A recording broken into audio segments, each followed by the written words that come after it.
পৰ্বতজোৰাৰ এখন পৰ্বতজোৰা উচ্চতৰ মাধ্যমিক বিদ্যালয়ত সোনেকা খাতুন নামৰ এগৰাকী ছাত্ৰীয়ে অসৎ উপায় অৱলম্বন কৰিছিল আৰু তাই পৰীক্ষা প্ৰায় 1 ঘণ্টাৰ পাছত পৰীক্ষা আৰম্ভৰ 1 ঘণ্টাৰ পাছত বাথৰুমত গৈ তেখেতে লুকুৱাই লগত এটা মোবাইল ফোন লৈ গৈছিল।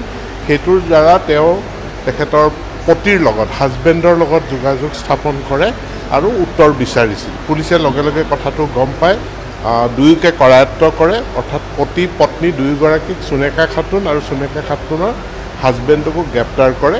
কিন্তু এই ঘটনাটোত প্ৰিন্সিপালজনে যি ধৰণে তৎপৰতাৰে ব্যৱস্থা ল'ব লাগিছিল বা তেখেতে জিলা প্ৰশাসনক অৱগত কৰিব লাগিছিল আৰু ইয়াত হায়াৰ ছেকেণ্ডেৰী এডুকেশ্যন কাউন্সিলক অৱগত কৰিব লাগিছিল, এই কামখিনি তেখেতে নিয়মিতভাৱে নকৰাৰ কাৰণে ইন্সপেক্টৰ অফ স্কুলে তেখেতক নিলম্বন কৰিছে আৰু গোটেই বিষয়বস্তুখিনি আমাৰ সম্পূৰ্ণ নিৰীক্ষণত আছে।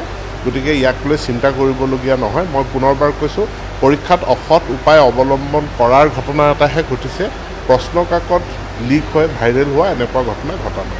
সকলোকে নিষ্ঠা সহকাৰে চিৰিয়াছলি মই ডিউটি পালন কৰিবৰ কাৰণে আহ্বান জনাইছোঁ।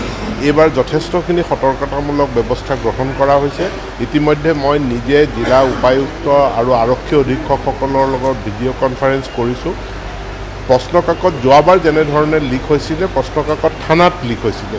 গতিকে থানাত যাতে সুৰক্ষিতভাৱে প্ৰশ্নকাকতসমূহ থাকে, থানাৰ পৰা বিদ্যালয়লৈ প্ৰশ্নকাকতসমূহ যাতে সুৰক্ষিতভাৱে সৰবৰাহ কৰা হয় আৰু বিদ্যালয়ত গৈ বিদ্যালয়ত প্ৰশ্নকাকতৰ টোপোলা কোনো খুলিব নোৱাৰে।